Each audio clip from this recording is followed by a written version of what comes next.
explain timing rules? Yes. Yes, the timing rules. So, Mr. Briggs, you have 5 to 7 minutes. Or 5 minutes.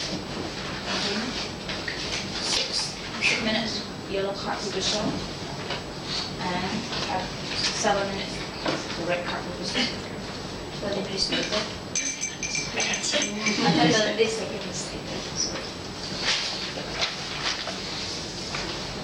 I'm actually going to change things around a little bit. I said I was going to teach you 3 easy steps to more confident speaking. But one of the things I realized while trying to memorize my speech is that I was losing confidence.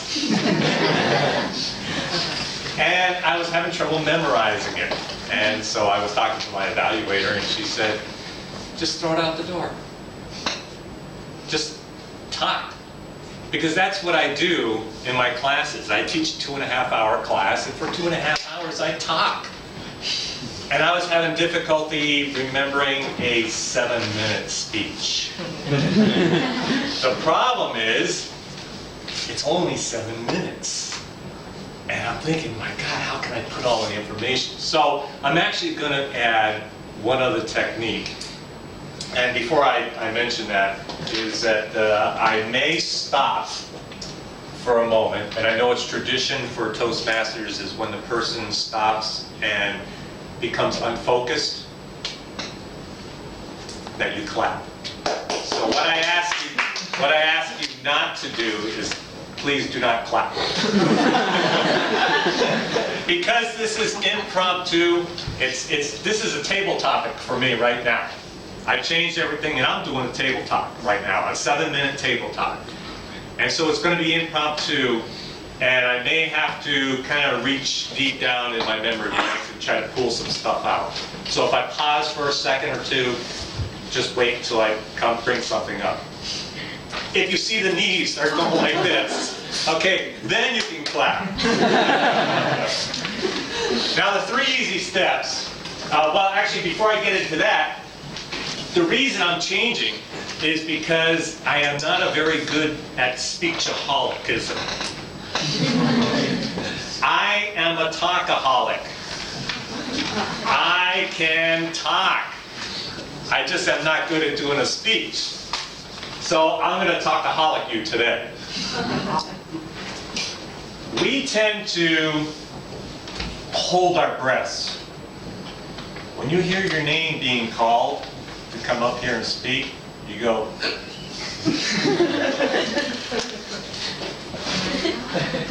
And then you come up here. Now you're holding your breath.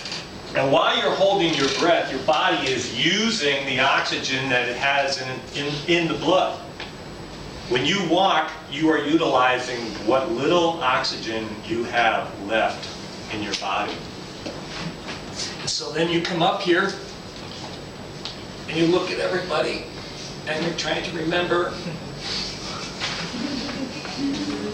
and then you forget.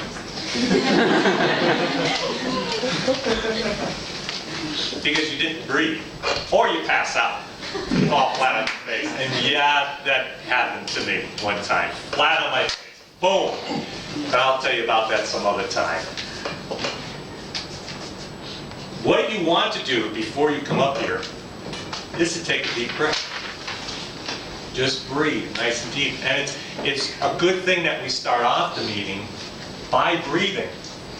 That actually gets oxygen into your system. And we got somebody here breathing already. So, since he's doing it, I want everybody, just take a nice deep breath.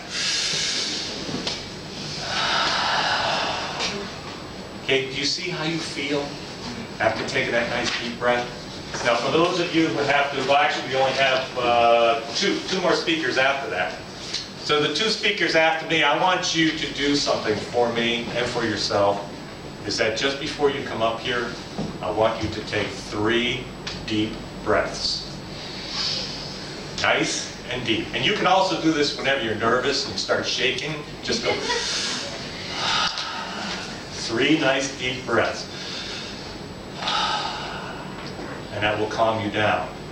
It'll also put enough oxygen in your body to where when you do forget to breathe, when your name is called, you come up here, you have some reserved oxygen in your body. So when you start talking, you don't have what I call BLS, blank look syndrome. And the cure for blank look syndrome is to breathe. Now, one of the things I wanted to talk about also today is to tell you that our minds also tend to keep us safe. But being safe is not what allows us to grow as a person or as a speaker. Our minds put us in this little box. Okay, and this little box keeps us nice and safe and cozy. But we have to step outside of that box if we're to grow. Because our minds are like muscles. We have to challenge them in order to grow. The problem is that our subconscious mind is telling our body a position to take that makes it feel safe.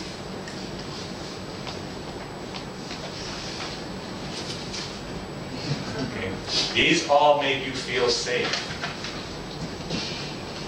And the body says, hey, yeah, this feels good. They can't see my hands. So it sends feedback back to the subconscious mind, and the subconscious mind therefore has received confirmation that, hey, this is the right thing to do. So then it sends a signal back to the body, and the body sends a confirmation, and it keeps going around and around and around, and the next thing you know, you are always doing that same thing subconsciously. In order to break that, you have to add something else, a new habit. Because you have taken a habit of being not confident. So now you have to introduce something that's going to make you more confident. You have to do that consciously. This is the conscious mind. In order to break that habit, you have to start doing something, adding a posture, a body posture, consciously introduce it to the body and tell it, this is how you are now going to stand. When you do that, you have broken the cycle. This new body position that you're telling your body to take, your body feels good. Why? Because you're telling it to feel good. You're saying, this feels good to stand here and look at you and have both my hands outside my pocket. This feels good. So my body now confirms, yeah, okay, it feels good. The subconscious mind says, all right, if you're confirming it, that's what we'll do. And then the subconscious mind starts to feed back to the body, and then we have this feedback loop, and now you have something positive going on.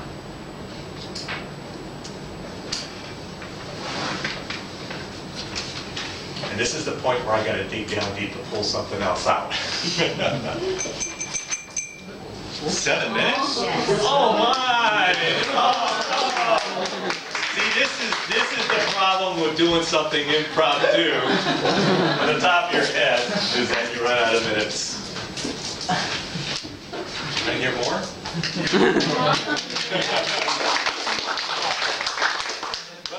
I only gave you 2. There's one is the breathing technique, the other one is a posture technique, but there are 2 postures. This look familiar? Superman poster? That's right. Superman.